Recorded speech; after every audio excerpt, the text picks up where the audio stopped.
मैं PC Pandey, Tagore children academy Surajgarh.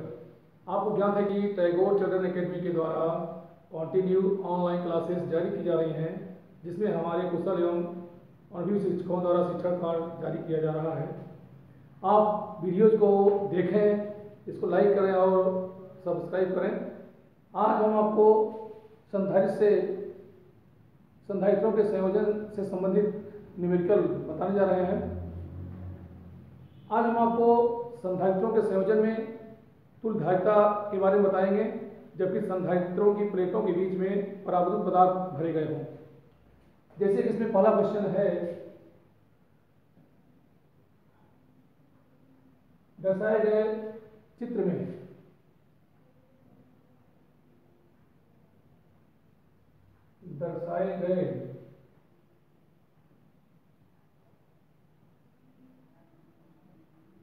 चित्र में संधारित्रों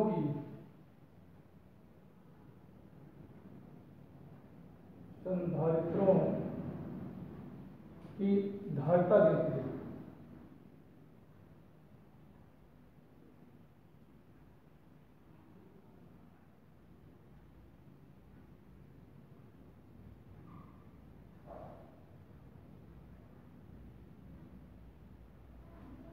इसमें संधारित्र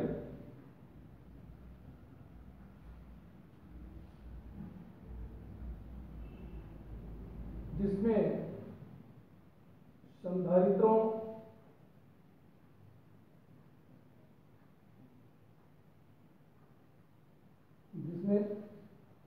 संधारित्र के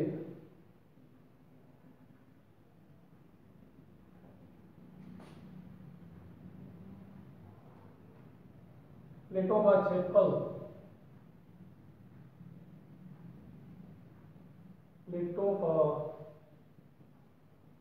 क्षेत्रफल A तथा प्लेटों की दूरी D है, तथा प्लेटों के बीच की दूरी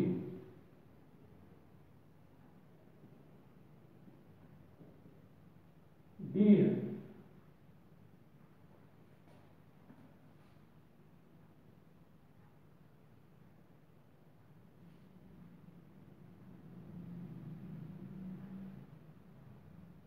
एक संधारित्र है, इसे दो पॉइंटों के बीच कनेक्ट किया गया है, पॉइंट ए और बी के बीच, या इसे हम पी व क्यू के बीच रिप्रेजेंट करते हैं। इस संधारित्र में दो भिन्न परावर्तित पदार्थों से भरी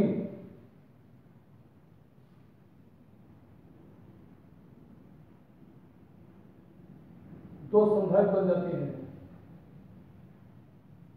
अर्थात इस संधारित्र के प्लेटों की दूरी D है और इस संधारित्र की प्लेटों के बीच समान मोटाई के दो परावर्तित पदार्थों को भरा गया है, जिसमें आधे भाग में भरे हुए परावर्तित पदार्थ का परावर्तांक एप्सिलॉन R1 है और शेष आधे भाग में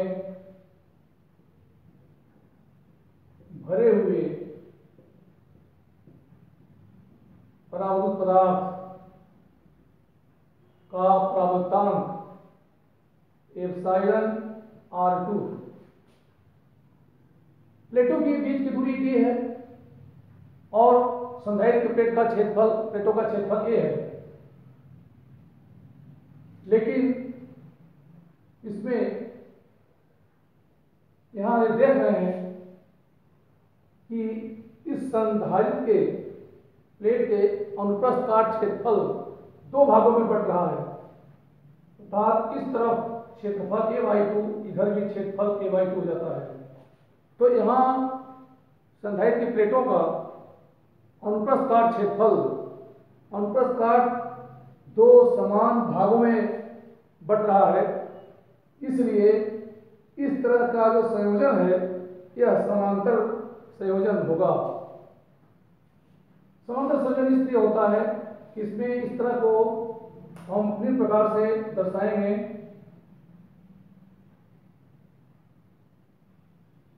इस तरह से इनको P और Q के बीच में जोड़ेंगे तो दो संधारित्र होंगे, जिसमें पहले संधारित्र में जो पदार्थ भरा है इसका परावर्तनांक εr1 और दूसरे भाग में दूसरे संधारित्र में जो पदार्थ भरा है उसका परावर्तनांक εr2 है। तो इस तरह से ये समांतर संयोजन के रूप में आते हैं। तो यहाँ प्लेटों के बीच दूरी तो d है, लेकिन इनका क्षेत्रफल आधा होता है, अतः हम कह सकते हैं कि यह समांतर संयोजन में होगा। क्योंकि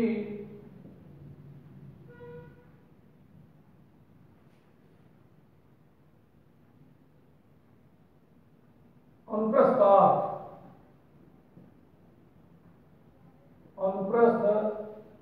काट दो भागों में विभाजित हो रहा है,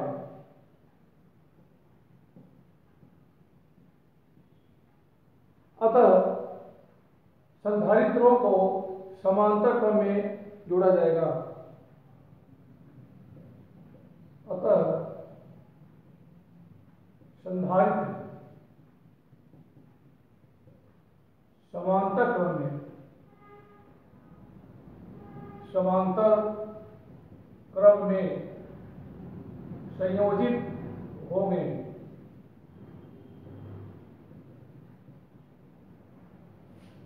इसका मतलब इसमें दो संधारित्र हो रहे हैं और दोनों संधारित्रों के प्लेटों के बीच की दूरी तो समान है, लेकिन इनके क्षेत्रफल a/2 हो जा रहे हैं, यानी पूर्ण संधारित्र के क्षेत्रफल का आधा हो जा रहा है। तो इसमें पहले संधारित्र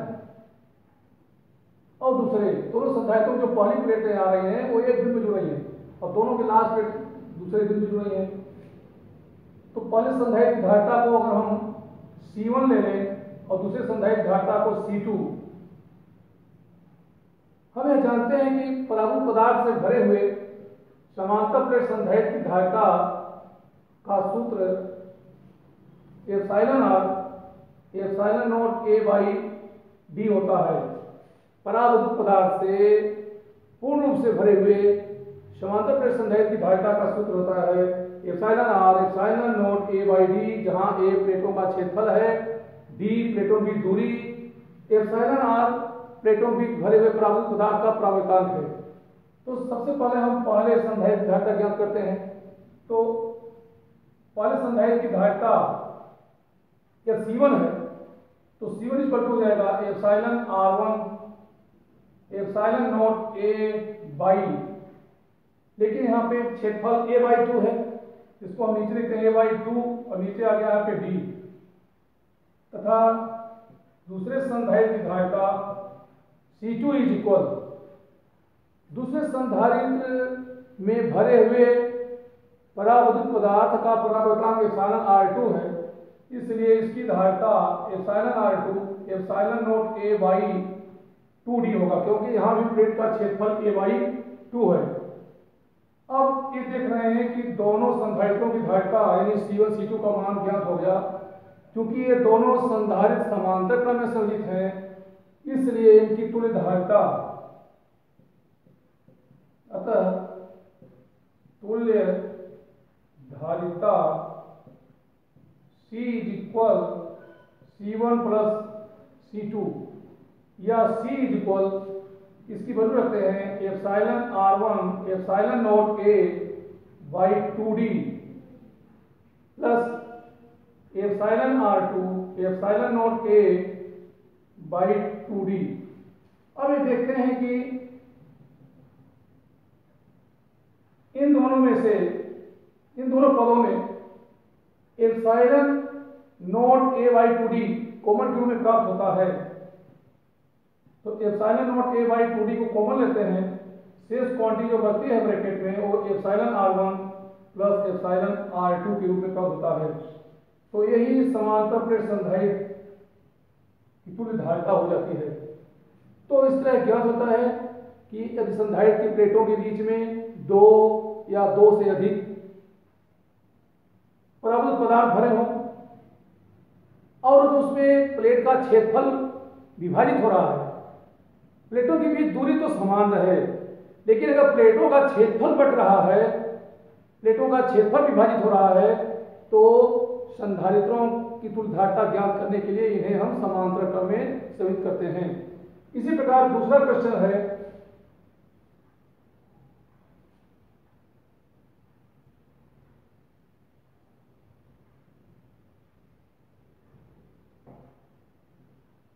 इसमें दर्शाए गए चित्र में संधारित्रों की धारिता हमें ज्ञात करनी है, जिसमें संधारित्र की प्लेटों का क्षेत्रफल एक था, प्लेटों की दूरी डी लेते हैं। दूसरे क्वेश्चन में, अब दूसरे क्वेश्चन को हम यहां दर्शाते हैं चित्र के अनुसार। पहले ये संधारित्र लेते हैं जिनकी प्लेटों का क्षेत्रफल a और इनके बीच की दूरी d लेते हैं। इसमें प्रत्येक प्लेट का क्षेत्रफल a है। ये P और Q के बीच में संयोजित है। इसमें समान मोटाई के भिन्न भिन्न परावर्तांक के दो पदार्थों को भरा गया है, जिसमें आधे भाग में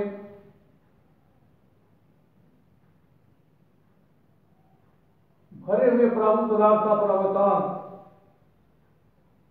एप्सिलॉन R1 और शेष आधे भाग में भरे हुए पराभूत पदार्थ का परावर्तांक एप्सिलॉन R2 है। तो इस तरह इनके बीच की दूरी अब d बाई 2 हो जाती है।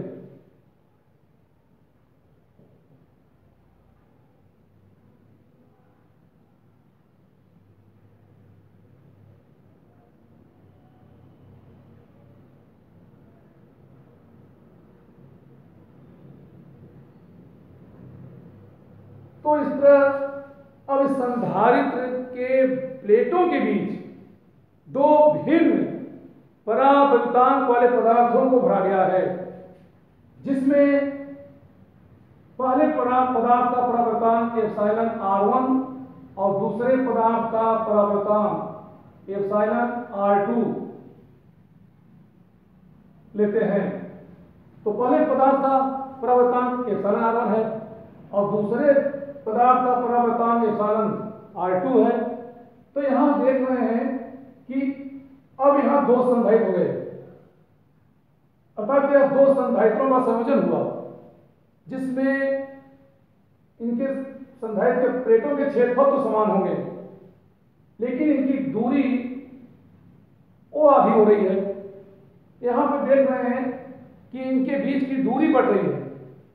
अब जब संधारित्र प्लेटों के बीच की दूरी बढ़ जाती है, अर्थात उसमें दो या दो से अधिक पदार्थ भर दिए जाएं भिन्न भिन्न मोटाई के, लेकिन अगर प्लेटों की दूरी बढ़ती है तो इन संधारित्रों का जो संयोजन होता है वो श्रेणी संयोजन के अंतर्गत आता है।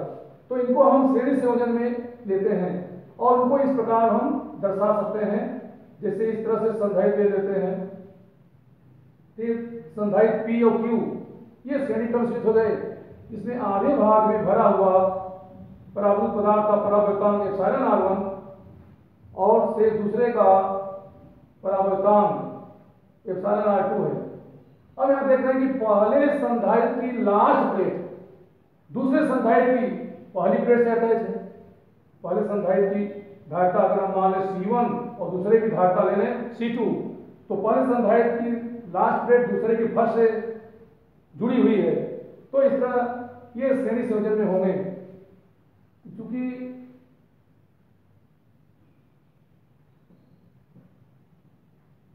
यहां पर प्लेटों के बीच की दूरी, प्लेटों के बीच की दूरी, प्लेटों के बीच की दूरी दो बराबर भागों में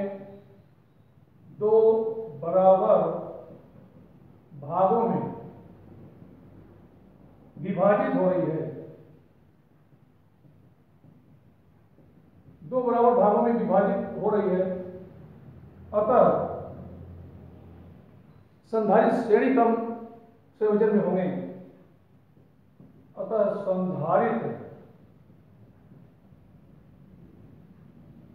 संधारित्रों को श्रेणी क्रम में जोड़ा जाएगा।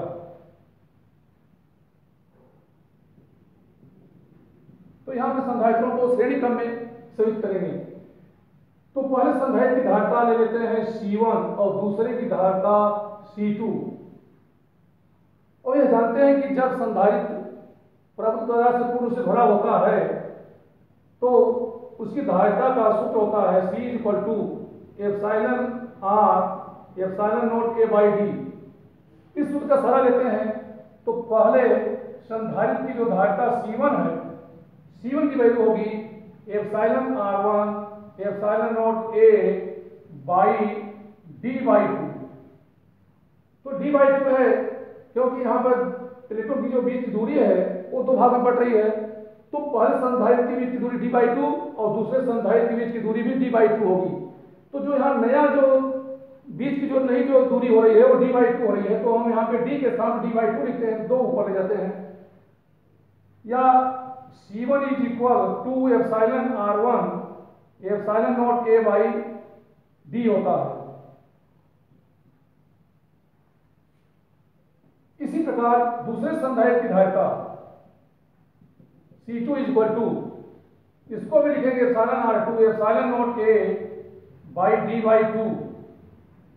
पुनः इससे भी दो हम ऊपर ले जाते हैं तो C2 = 2 epsilon R2 epsilon not A by D के रूप में प्राप्त होता है। इस तरह दोनों संधारित्रों की धारिता C1 और C2 ज्ञात कर लेते हैं। क्योंकि ये दोनों संधारित्र श्रेणी क्रम में संयोजित हैं, इसलिए इनकी जो तुल्य धारिता है C = C, इनकी तुल्य धारिता 1/C = 1/C1 + 1/C2 होगी, क्योंकि ये श्रेणी क्रम संयोजन में है। तो 1/C = 1/, अब यहां C1 की वैल्यू रखते हैं 2 epsilon R1 epsilon not A by D। तो D जो है ऊपर ले जाते हैं तो D by 2 epsilon R1 epsilon not A plus इसी तरह से D by 2 epsilon R2 epsilon not A। अब इन दोनों में देखते हैं कि इन दोनों पदों में D by 2 epsilon not A common to में प्राप्त होता है। तो D by 2 epsilon not A को कॉमन लेते हैं तो शेष जो क्वांटिटी बचती है यह 1/R1 + 1/एप्सिलॉन R1 + 1/एप्सिलॉन R2 के रूप में प्राप्त होता है। अब इसका हम यहाँ पे एलसीएम ले लेते हैं। तो एलसीएम लेने से यह देखते हैं कि तुल्य धारिता 1/C = D by 2 epsilon not A into bracket में एप्सिलॉन R1 एप्सिलॉन R2 और ऊपर इसमें जो क्वांटिटी आती है एप्सिलॉन R2 + एप्सिलॉन R1।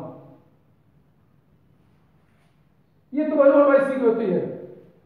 या इसकी तुल्य धारिता जो वैल्यू होगी C = इसको हम रिवर्स कर देते हैं, यह वैल्यू आ जाती है यहाँ पे 2 epsilon R1 epsilon R2 epsilon not A by D into epsilon R1 + epsilon R2। तो इस तरह से अगर इस संधारित्र के बीच की दूरी बढ़ रही है तो ये श्रेणी संयोजन माने जाएंगे, चाहे इसमें 2 हो या 3 हो। तो इसकी कुल धारिता इस प्रकार हम श्रेणी क्रम में संयोजित करके प्राप्त कर लेते हैं।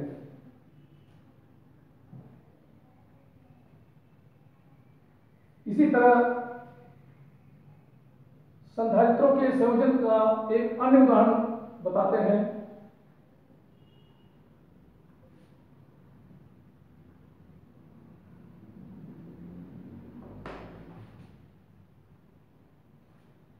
दिए गए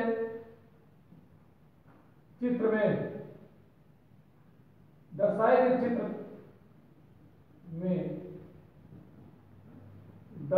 गए चित्र में संयोजन दर्शाए गए चित्र में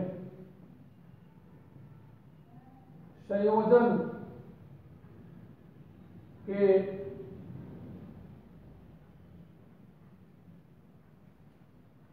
मध्य की धारिता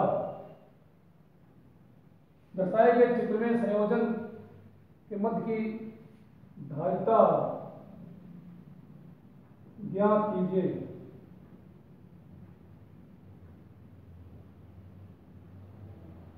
यदि प्लेटों का क्षेत्रफल A, यदि प्लेटों का क्षेत्रफल A तथा प्लेटों के बीच की दूरी D हो,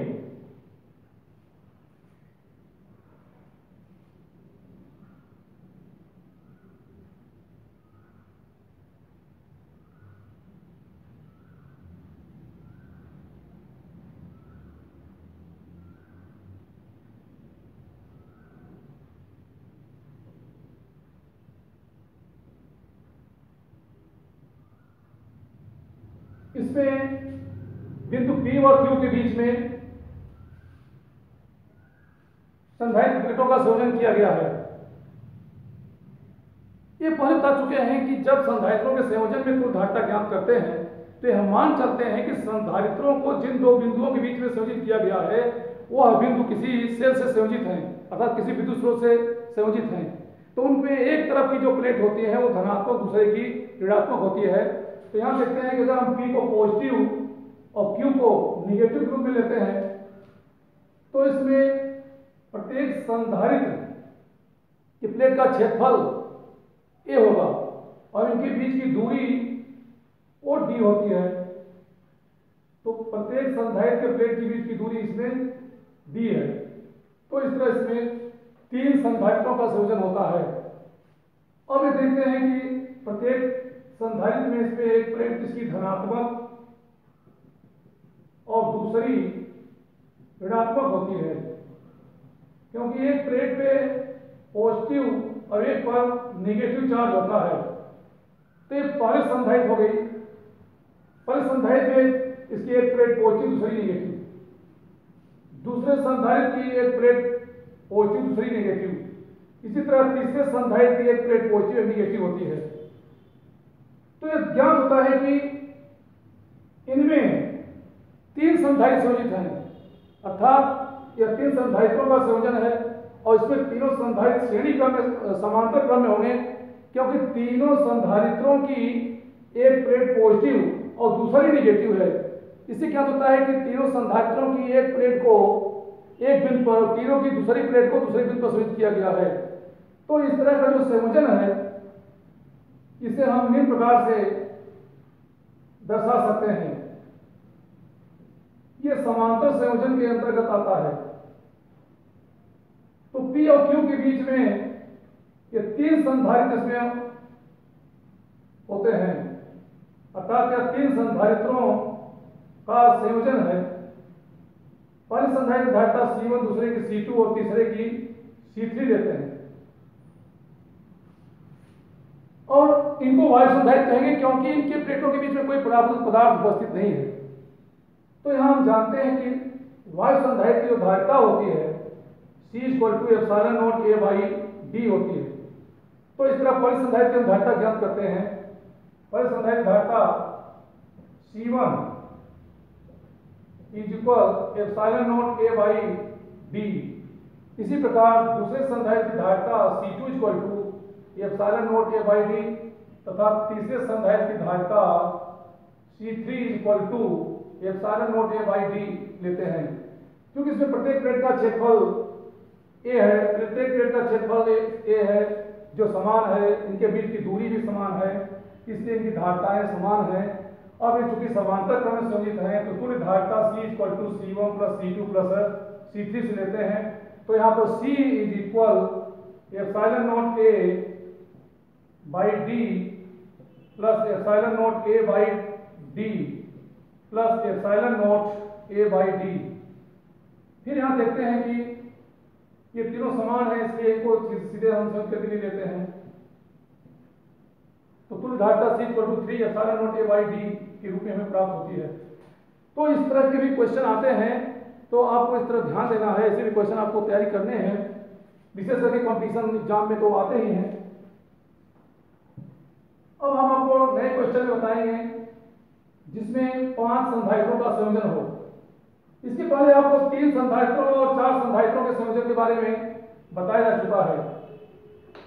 अब आपको 5 संधारित्रों के संयोजन की तुल्य धारिता के बारे में बताएंगे। ये 5 संधारित्र जुड़े होते हैं। जैसे एक यहां पे हम उदाहरण लेते हैं, जैसे यहां पे 5 संधारित्रों को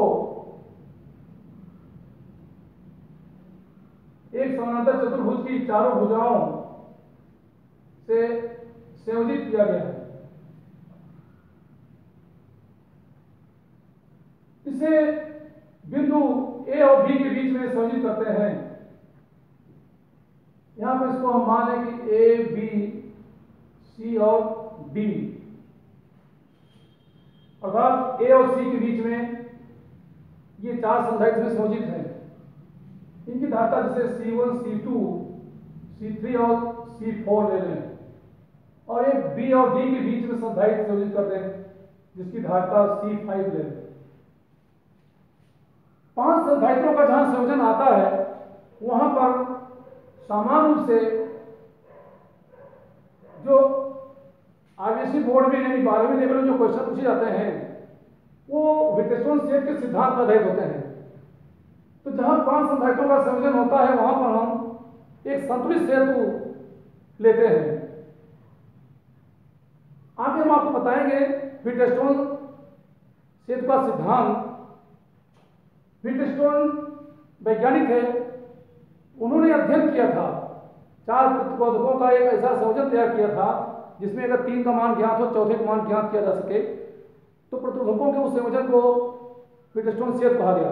और उनका एक सिद्धांत यह था कि अगर 4 प्रतिरोधकों को एक समानांतर चतुर्भुज से 4 भुजाओं से जोड़ दिया जाए और उसके एक विकर्ण से सेल और दूसरे विकर्ण से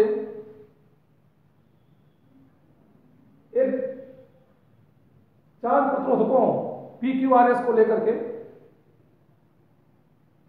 उनको एक समानांतर चतुर्भुज की चारों भुजाओं से जोड़ दिया जाए और उसके एक विकर्ण से धारामापी और दूसरे विकर्ण से सेल जोड़कर धारा प्रवाहित करें। उस कंडीशन में यदि उस धारामापी कोई विक्षेप प्राप्त न हो तो समानांतर चतुर्भुज के एक तरफ जुड़े प्रतिरोधों का अनुपात दूसरी ओर जुड़े प्रतिरोधों के अनुपात के बराबर होता है। जैसे यहाँ पे एक उदाहरण में बताता हूं आपको विट्गेस्टोन सेतु का। जैसे यहाँ पे 4 प्रतिरोधों का संयोजन कर लेते हैं और इन 4 प्रतिरोधकों को एक समानांतर चतुर्भुज की चारों भुजाओं से संयोजित करते हैं।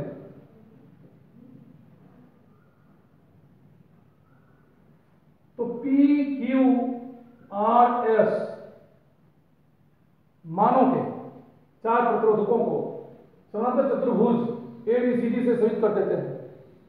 इसके एक विकर्ण से एक यहां पे धारामापी लगाते हैं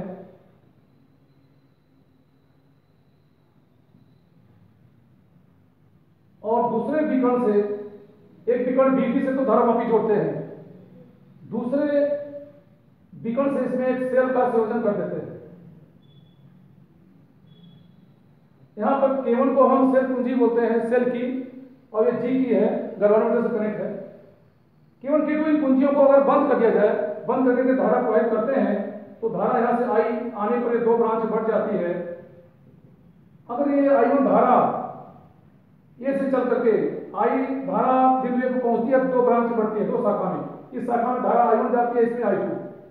अगर यही धारा I1 बिंदु B पर आने के पश्चात ये इस नीचे वाली BT शाखा में नहीं आकर सीधे BC शाखा में चली जाए, और यह I2 धारा बिंदु D पर आने पर ऊपर न जाके ये सीधे DC ब्रांच चली जाए। उस कंडीशन में इस धारामापी में कोई विक्षेप नहीं आता, अर्थात इसमें विक्षेप शून्य होता है। अब यह तब संभव होता है जब ये बिंदु B और D समान विभव हो। तो जब ये बिंदु B और D समान विभव हो जाते हैं, तो उस दशा में इस धारामापी में कोई धारा नहीं बहती, और जो धारा नहीं बहती, इस धारामापी का जो प्रतिरोध होता है उसको नगण्य माना जाता है।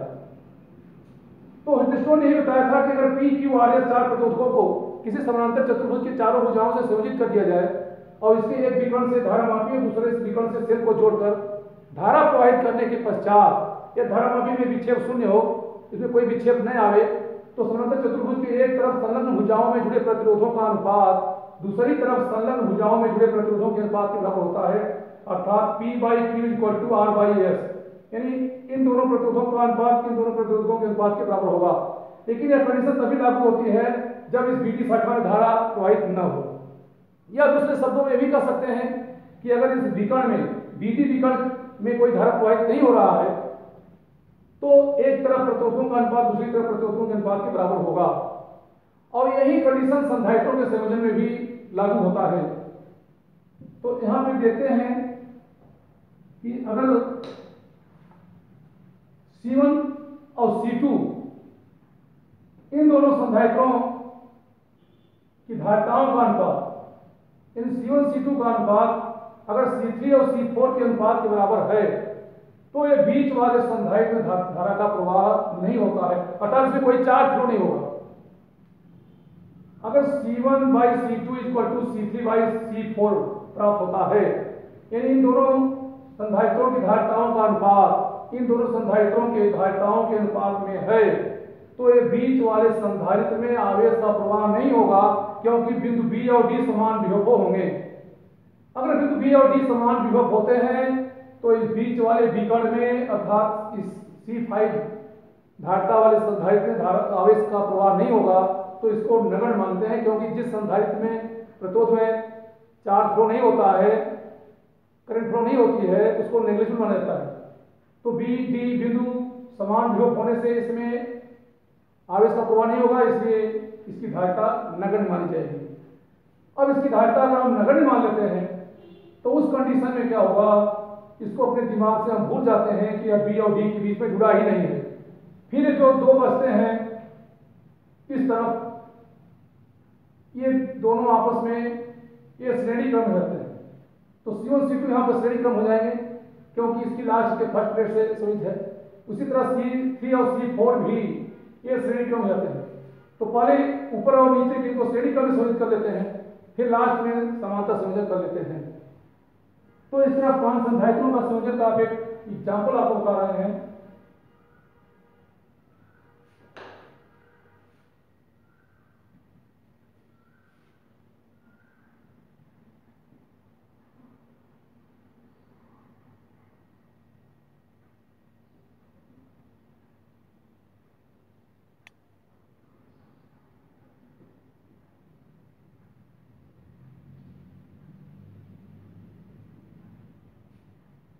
यहाँ पॉइंट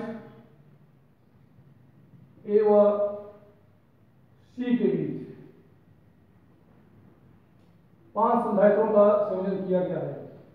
इसको बिंदु बी, इसको डी लेते हैं, और इसके बीच में एक अन्य संधारित्र और जोड़ लेते हैं। इसकी धारिता 2 माइक्रोफैरेड, इसकी 4 माइक्रोफैरेड लेते हैं। इस तरफ के संधारित्र की धारिता है, इसको 4 माइक्रोफैरेड और इसको 8 माइक्रोफैरेड लेते हैं। और बीच वाले का 10 माइक्रोफैरेड ले लेते हैं। अब यहां देखते हैं कि बिंदु ए और सी के बीच, बिंदु ए और सी के बीच हमें तुल्य धारिता ज्ञात करनी है। तो ए और सी के बीच तुल्य धारिता, बिंदु ए और सी के बीच तुल्य धारिता ज्ञात कीजिए। तो यहां बिंदु ए और सी के बीच, ए और सी के बीच हमें तुल्य धारिता ज्ञात करनी है। यहां 5 संधारित्र जुड़े हैं। तो पहले हम एक बार देखते हैं क्या यह संतुलित सेट हो सकता है। अब यहां हम गौर से देखते हैं तो ये देखते हैं कि इस समांतर चतुर्भुज की एक तरफ भुजाओं में जुड़े संधारित्रों का अनुपात दूसरी ओर भुजाओं में जुड़े संधारित्रों के अनुपात के बराबर प्राप्त होता है। 2/4 इक्वल टू 4/8। तो इनके रेशियो समान आ रहे हैं। इससे ज्ञात हो जाता है कि ये बिंदु बी और डी समान विभव होंगे, जिससे 10 माइक्रोफैरेड संधारित्र में आवेश का प्रवाह नहीं होगा। अतः इसको हम नगण्य मान चलते हैं। तो 10 माइक्रोफैरेड के संधारित्र को यहाँ आप अगर नगण्य मान लेंगे तो ऊपर के 2 माइक्रोफैरेड और 4 माइक्रोफैरेड के जो संधारित्र हैं, क्योंकि इसमें समान चार्ज का फ्लो होगा, तो समान चार्ज फ्लो होने से ये श्रेणी क्रम में आ जाएंगे। तो चूंकि दिया गया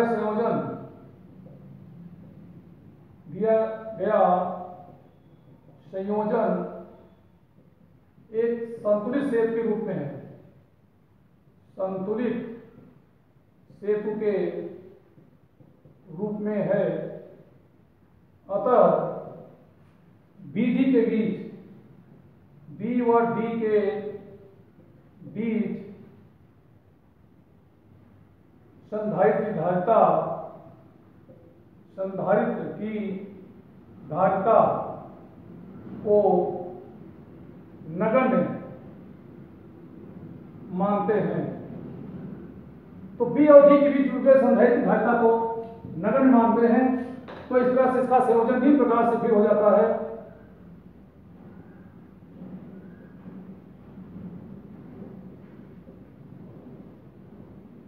और इस संधारित्र ए और सी के बीच जो संयोजित है, इसकी वैल्यू 2 माइक्रोफैरेड, इसकी 4 माइक्रोफैरेड और इसकी 4 माइक्रोफैरेड, इसकी भी 8 माइक्रोफैरेड है। तो पहले हम यहाँ 2 माइक्रोफैरेड और 4 माइक्रोफैरेड को इनको श्रेणी क्रम में संयोजित करते हैं। तो मान लेते हैं कि तुल्य धारिता C1 प्राप्त होती है। तो 1/C1 इक्वल टू 1/2 प्लस 1/4, यानी 1/C1 इज इक्वल, इनकी एलसीएम ये 4 आ गया, फिर आ गया 3/4। तो C1 इक्वल टू हो गया 4/3। इसी प्रकार से इन दोनों नीचे के संधारित्र 4 माइक्रोफैरेड और 8 माइक्रोफैरेड को अगर इनको श्रेणी क्रम में संयोजित करते हैं तो 4 माइक्रोफैरेड व 8 माइक्रोफैरेड को श्रेणी क्रम में संयोजित करने पर, अगर इनको श्रेणी क्रम में संयोजित करते हैं, इनकी जो तुल्य धारिता आती है 1/C2 इक्वल टू 1/4 प्लस 1/8, यानी 1/C2 इक्वल टू, इसके एलसीएम लेते हैं 8, तो 2 प्लस 1 अर्थात 3/8 के रूप में प्राप्त होता है। या यहां कह लें कि C2 इज इक्वल 8/3 माइक्रोफैरेड के रूप में प्राप्त होता है। अब इन दोनों के प्लेस में 1 हो गया, इन दोनों के प्लेस में 1 हो गया, तो इसका नया डायग्राम फिर इस तरह बन जाता है।